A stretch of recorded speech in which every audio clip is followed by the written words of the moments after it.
Hi, this is Collar from the Complete Trading Education. Now, this is just a quick video to help you become familiar with the software I will be using for my video analysis. Now, this is a software from eSignal, but the tools I will be showing you should be available in most trading softwares out there. If you are unsure, then please contact your software provider. Now, this is the page layout I will be using for my analysis. So if we look here on the top left hand corner, we have the monthly chart. The top right hand corner is the weekly chart, and this chart here along the bottom is the daily chart. The reason why I have three different charts is because I actually trade off the daily chart, so I will enter a trade on the daily chart and also exit a trade on the daily chart. But the monthly and weekly charts are there to help me gauge an idea of what the higher time frame is doing. So I want to know which direction the market is moving in before actually taking a trade. So let's take a look at each chart. This is a chart of McDonald's, so we can zoom out. We can see that overall, since the 80s, price has been in a nice uptrend. There have been some down periods at times, but overall price has been heading up. If we look more closely at the nearer term trend, so since October 2016, price has been in a nice upwards direction. So price has been moving up. So this tells us that we should only be looking at longer opportunities, only looking to buy into this stock at the moment, because we want to be going in the direction of the main trend, not against it, but in the direction of the main trend. So now that monthly is telling us to go long, we can look at the weekly chart. So the weekly chart is set up a slightly bit different. We have this 200 moving average here, which I might also refer to as the weekly value index, or WVI. So let's call it the 200 moving average for the moment. So this is my bias. This helps me determine which side of the market I should be trading. So the monthly chart is looking bullish. So we want the weekly chart. We want price to be above this 200 moving average, so to confirm that we are looking for uptrend. So as long as the monthly and weekly are aligned, that is a plus.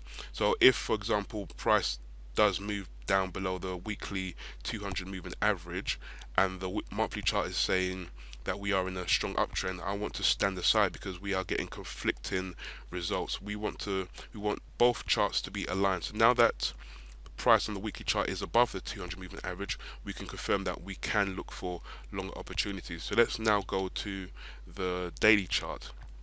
Now, daily chart is also set up slightly different. We also have this 200 moving average for the daily chart. So this also tells us that we want price to be above the daily 200 moving average and the weekly 200 moving average, and also want the monthly time frame to be looking bullish.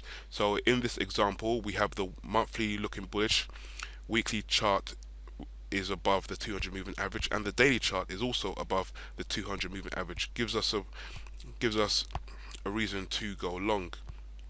Another thing I will also add are these two lines. The blue line is the 20 moving average, and the red line is the 50 moving average. Now, in a nice uptrend, price normally moves up and then comes down to bounce off either the 20 moving average or the 50 moving average. We don't want the price to actually go below 50 moving average. That might determine that the trend may be coming to an end. So if you look at this example, we see how price uses the 20 moving average here, then 20 again, then comes down to the 50, then comes down to the 50 again. So it will use either one of these two as an area of support. So some people who like to take pullback opportunities might find this helpful. They might look at opportunities where price comes down to bounce off the 50 moving average and then take an entry around here to go long.